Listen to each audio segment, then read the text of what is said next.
Alright, so exercise 1 is going to be a step up to reverse lunge. You want to first get in a nice comfortable height for the step up. Make sure you get a nice challenging weight as well.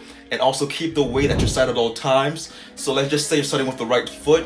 You step up with the right, bring the left with you, and then step down with the left, and then lunge back with your right foot. Now when you're stepping back up, if you want to make it more challenging, you want to make sure you don't step in between or take a break. You want to go from lunging back and then bring that right foot up, stepping on that platform without going in between, so that way it's a nice good transition and flow, and it makes it a little bit harder as well. And make sure you keep that back nice and straight, look straight forward, keep that core tight as well to keep yourself stable.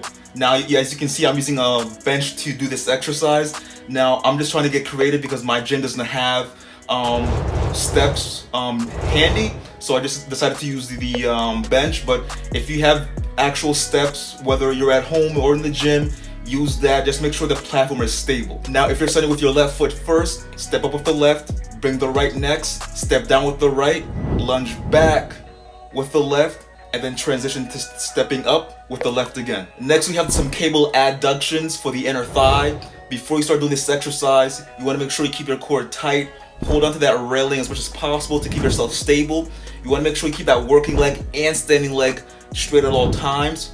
Now before you start kicking with that working leg, rotate it out slightly so that way when you're kicking forward, it's working that inner thigh. You also want to make sure you want to kick as much forward as possible so that way there's a nice good contraction. And you also want to make sure that working leg is passing or crossing past that standing leg as well. Now it's also key to make sure to know that you won't be losing a lot of weight for this exercise, and you shouldn't be able to. And it's also key to have a nice good sturdy ankle strap as well. And it can't be a proper leg day if you don't hit your glutes/hips. So we're gonna do that by doing some cable abduction pulses or just some pulses. Now like the exercise before it, stand tall, hold onto that railing, keep your core tight to keep yourself stable.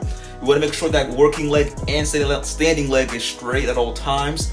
Now with that working leg, make sure it's raised hip height, and don't let that working leg drop too far when you're doing the pulses. You want to make sure that you're keeping that contraction so that way those hips and some of that glute musculature is working as much as possible, so that way it becomes stronger and bigger if that's what you're looking for. Now when it comes to sets and reps, I recommend to start off with 3 sets, 12 reps for each exercise. If that's too easy, you want to do more, go right ahead. Just make sure you have the proper form at all times. Now, if you're getting value out of this video, please subscribe, turn on that bell, and leave a comment down below. Because here on this channel, we try to empower people at home and nutrition and at the gym with the goal of building muscle. So if you like that, again, please subscribe, turn on that bell, and leave a comment down below. And always remember to make mirrors your canvas, waste your paintbrush, sweat your paint, and may your drawing always be beautifully unfinished.